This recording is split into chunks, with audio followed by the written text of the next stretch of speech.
Good afternoon বন্ধুরা, আমি মধুমিতা তোমাদের সাথে শেয়ার করতে চলে এলাম। দেখো এই ফল দেখাচ্ছি, আনারস গাছে মানে ছাদে হয়েছে আর কি। আর ছাদে আরেকটা জিনিস হয়েছে, দেখো লাউ গাছ, সজনে গাছ, তারপরে আম গাছ। আম গাছটা যদিও এটা বাগানে, এখানে বাগানে চলে এসেছি ছাদ থেকে নেবে। তো বাগানের মধ্যে আম গাছ, কাঁঠাল গাছ, জামরুল গাছ, এই সমস্ত গাছগুলো এখানে আছে।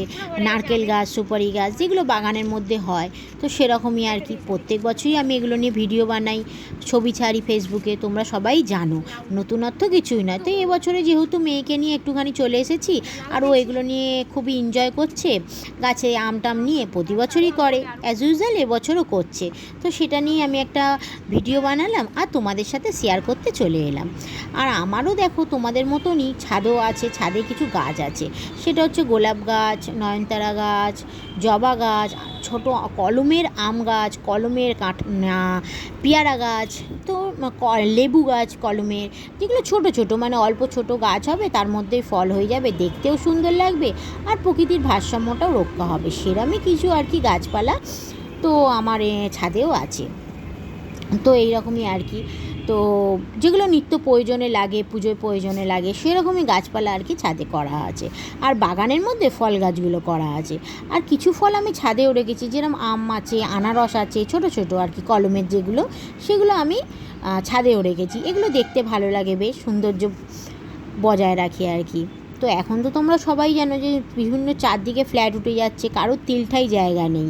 তো আমরা কী করেছি, প্রত্যেকে প্রকৃতির ভারসাম্য রক্ষার জন্য আমরা যে যতটা পাচ্ছি করছি। কেউ জানলায় করছি, কেউ মাঠে করছি, মাঠ থাকলে সামনে মাঠে গাছপালা বসাচ্ছি, কেউ বাগানে আছে বাগানে করছি, আর বাকিরা ছাদে করছি।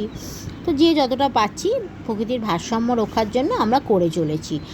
আর অবশ্যই মানে গাছ লাগানো খুবই দরকার, নাহলে মানুষের তো কার্বন ডাইঅক্সাইড বেড়ে যাবে আর অক্সিজেন কমে যাবে। তো সেটা মানুষের জন্য খুবই খুবই খারাপ, তাই জন্য গাছ লাগানো অত্যন্ত প্রয়োজন।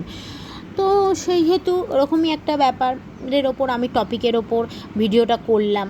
তো তোমাদের আশা করি ভালো লাগছে। আর তোমরা যে দেখছো আমাকে, এত লোক তো নতুন নতুন ভিডিও করছি দেখছো, লাইকও করছো কিছু কিছু মানুষ, তো তার জন্য অনেক অনেক ধন্যবাদ।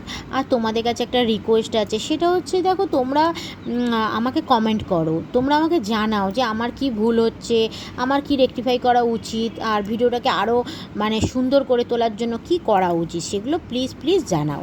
আর আমার সঙ্গে থাকার জন্য থ্যাংক ইউ সো মাচ।